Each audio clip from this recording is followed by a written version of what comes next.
Hey guys, welcome back to my channel. I wish you a happy new year, all the best for 2018. So I started my year with this latest Hot Toys Iron Man collectible. This is the Mark 6 in its diecast version. It's the MMS378 and the 17th diecast version or figure by Hot Toys. So basically a re-release of a former Iron Man suit. I think the first release was in 2011 and it was of course plastic, and now we got finally this diecast release, a long expected Hot Toys product. I think for the Mark 6 we had several iterations in plastic form, but most of it were just re-releases. So for example, we had, I think, a movie promo edition, and that was like a re-release 2 years ago, but also plastic. And then of course the original version. So this is, I think, the fourth iteration, but finally totally overhauled and with lots of new sculpting and paint work done.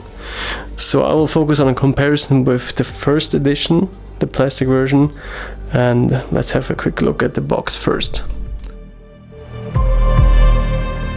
So the first thing you will notice on the box is the Avengers logos. This is actually a Mark 6 from the Avengers movie, which means you will get some additional accessories, but also some of the accessories are missing that were originally in the Mark 6 from Iron Man 2, because that was the movie which introduced this suit, which is quite a good move. I mean, they couldn't just release the Mark 6 from Iron Man 2, but actually they gave us something new with this one. And then of course this is the special edition where you can actually get a light up LED secondary helmet that I will show you in a minute. But other than that, pretty basic. It goes for a huge money right now in Hong Kong. I think it's over $500 US shipped to you, to Europe or the United States right now. So definitely overpriced if you want to get it that moment. But let's see how the quality is of the figure compared to the original one. Alright, first look at the Mark 6 diecast re-release from 2018. Magnificently well built. When I took it as first out of the box, I was really impressed. So good sculpted, paint application is great. The joints are snappy, so really good. So let's go first for the accessories. So first thing that you will notice is this cool gantry base. Actually right now with the light up features, I will show this in detail in a minute. Then here on the left and right side you see the secondary portrait with the usual Robert Downey Jr. sculpt. Pretty damn nice. Probably it looks like a reuse from some of their actual Tony head sculpts. And then of course with the battle damaged faceplate. This is plastic though. And here's actually the special edition item. Let's put this on. As you can see, it has this blue light up feature.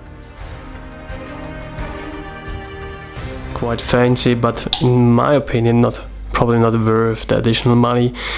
I have no idea if it's sold separately or without it actually, because I think most of the time, and especially on Sideshow, I only saw the special edition. Then of course the chest armor, plastic with some nice battle damage. Then the cool lasers that he actually used in Iron Man 2 at the end. And then of course you got different replacement armor parts here, for example the shoulder missiles. Different hands with here for example you can put in the laser beam.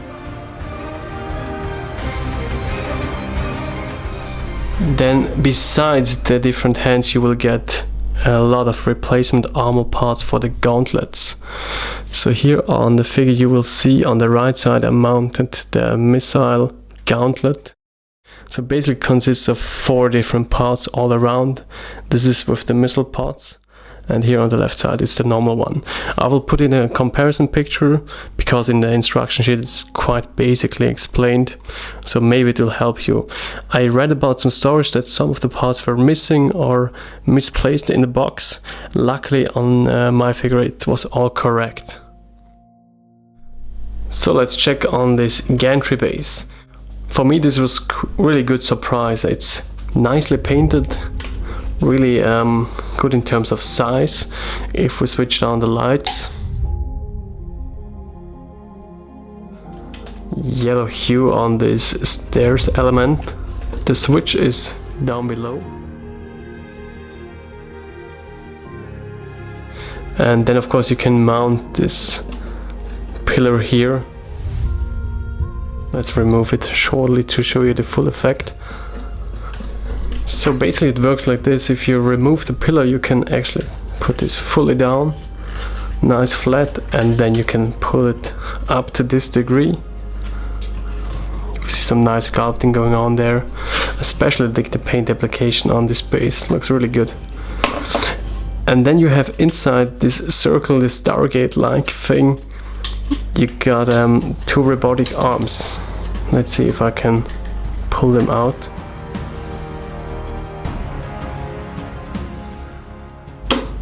So like this. It's probably the easiest one. Just push here and they come down. And the cool thing is you can actually move them up like this or like this. So it makes up for a cool diorama. So that's a pretty neat idea to somehow recreate the armor removal scene from Avengers, where Tony walks down the stairs and these two mechanical things remove the suit. And then you have to push it up again. Be sure it's down below with the arms, and then of course you can put it back to this base version. So coming back to the actual figures, just to highlight some details here. So look at the magnificent sculpted head or helmet.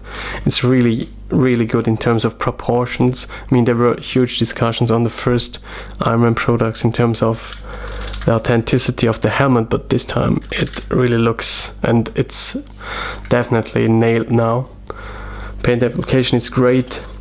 And this is the light up helmet, so basically you can remove these pieces, put it back together, and here we go.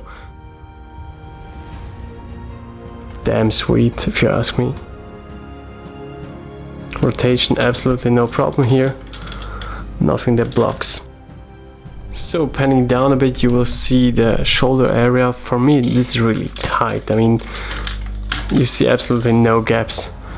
And if you see something, it's just because of this white background. And then of course a big improvement I think are, compared to the first version, is the replacement of these missile pods.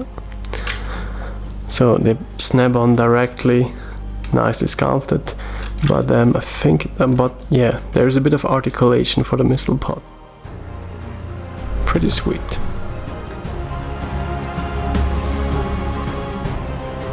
So then when we turn the figure, you will see on the back side I removed this cover for the battery slot and the switch. And let's switch on the arc reactor now. Because for me this is really the uniquest, one of the most unique designs of Iron Man, with this triangular shaped arc reactor, and inside you will see the round inner part. You can remove, of course, the front armor plate. Looks pretty clean. Then another cool details are these missile shoulder things that you can lift up left and right. And then of course on the back side you got these air flaps, but this time they're a bit more basic. So they pretty much look like this. They snap on directly to the back, so there's no room for play, but you don't have the mesh where you can do like a separation. You will see that in the Mark 6 comparison with the 2011 figure. Then of course in terms of engineering, a lot of stuff went into this figure. You see that the arm is fully articulated. You can actually move the shoulder piece, move it in and out. And what I really like here is the bicep articulations, and this is definitely a good degree. Then for the torso area you can of course lift it, slightly turn it, and put it down again. I won't bother doing articulations here. I think it's quite good articulated. If you see at the Hong Kong blogger photos, you can actually do the landing pose, so that's definitely achievable. And here you got some nice ratchet joints on the knees. And let's see if we have these booster parts here in the calf area. So yeah, also here you see you got these inner workings nicely sculpted and detailed. So, and here's a quick action pose, easily achievable because the figure has a definitely good stand. So you don't need really a base for this figure, it's totally secure. And here you can see this magnificent elbow joint in action. It gives just a lot more dynamic, so that's definitely cool. So overall, pretty good impression. Probably not worth the price right now, but now let's see how this holds up compared to the first Iron Man Mark 6 from 2011, which was actually my third figure after T-800, Terminator and War Machine. So the Mark 6 was actually my first Iron Man figure. Just thought about that right now. Pretty cool. So we are here 7 years later, now with a total re-release, and Hot Toys definitely put a lot of work into this release. Okay, Mark 6 original release on the left, and on the right we've got a Diecast re-release. And I think just looking at it, it really holds up. So the original release, in terms of paint application at least, it really looks nice. But if you have it in hand, I just took it out of the detail, it's really a joke. I mean, this weighs like, I don't know, 100 gram or something? No, probably a bit more. And this is like half a kilo at least. So just in terms of weight and sculpt work or sculpt quality, I think the new one definitely is another league. Okay, I think for the not so hardcore fans this comparison might be a bit useless, but probably some of you might enjoy it. So first huge discussion was actually on the first release on this pink panty section. Actually one of my first videos was on how to solve the pink panty situation on the first releases of Iron Man. So this is not the original color, it's just removing the actual pink turned color and applying some varnish or nail coated varnish. And here, for example, you see this rubber piece. This is actually gotten very, very light. So that could be another piece to somehow solve this problem. Then of course on the new version you have absolutely no problem in terms of this pink panty situation, because this is all hard plastic piece and will definitely stay the same over time.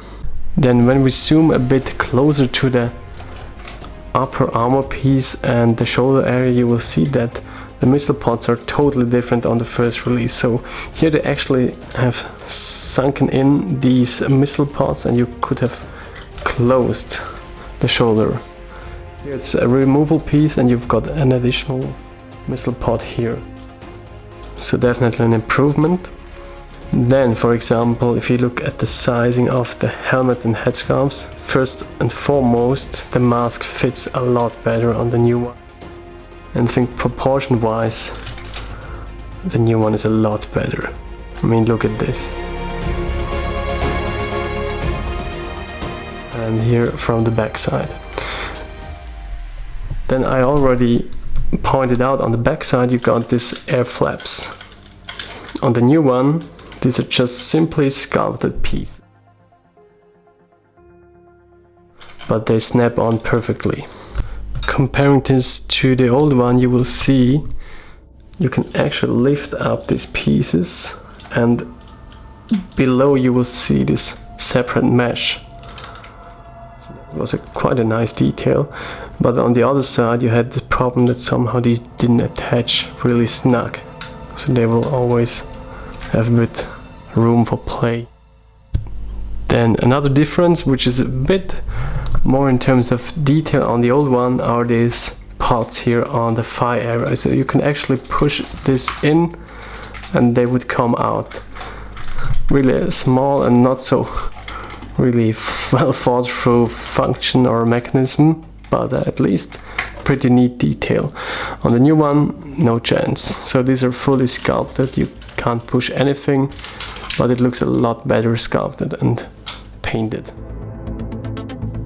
So then over time with the first release you got these loose legs and knee sections.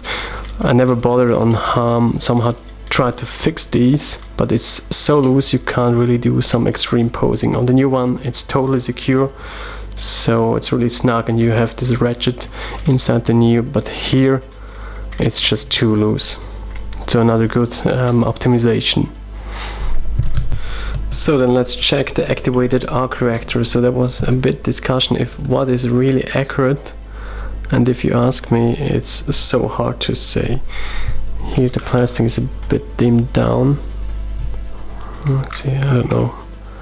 Maybe I would have to clean it a bit better, but just in direct comparison I think the new one has a more clear side on the arc reactor. Let's see how it looks when we remove the chest plate. So here we go, so there's a noticeable difference. No idea which one is better. Let's dim down the lights a bit.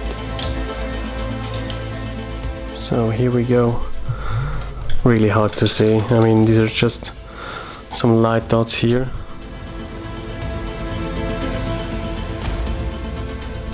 So that's the new one. And here's the older one. You see that the LED is not as good lit, I think. It's not as nicely laid out light. So looking at the chest plates, we have of course the armored, battle damaged armor pieces. Currently I don't know right now which one is correct. Ah yeah, of course. So the first one is a bit smaller. Let's put it on like this. And here we go. Alright. So I definitely prefer the battle damage look on the Iron Man Mark 6. So then with a direct comparison of the two portraits of Robert Downey Jr., it's not that easy to get them in the right angle. I think I overall dig the first version for that time being. I mean, at that point in history, 2011, that was a magnificent head sculpt. It even had some sweat pearls going on, but I think the new one is definitely another league. A lot more details, more sculpting, better and more rich colors. But yeah, I mean the head sculpts were probably the most developments Hot Toys made in the past years next to the engineering. So then of course next to the chest plate you also got the battle damage helmet pieces. Here in direct comparison I also prefer the new one, just better sculpted and painted. But I think overall the battle damage look is the way to go with this figure. And it's cool that they added at least some battle damaged pieces, because I mean, this being from the Avengers versions, you actually should not have gotten a lot of battle damage pieces. And here's one major difference. So the first version actually received this battle damaged arm, which you can put here on the left side. So the new version doesn't have something like this. Alright, let's close up this video review with a last shot of the Mark 6 with War Machine combination. Alright, final shot in this video review. You see on the left side the former Iron Man War Machine pair from Iron Man 2 in the battle damage look, and on the right side the recently released Mark 6 diecast, and behind the War Machine re-released diecast.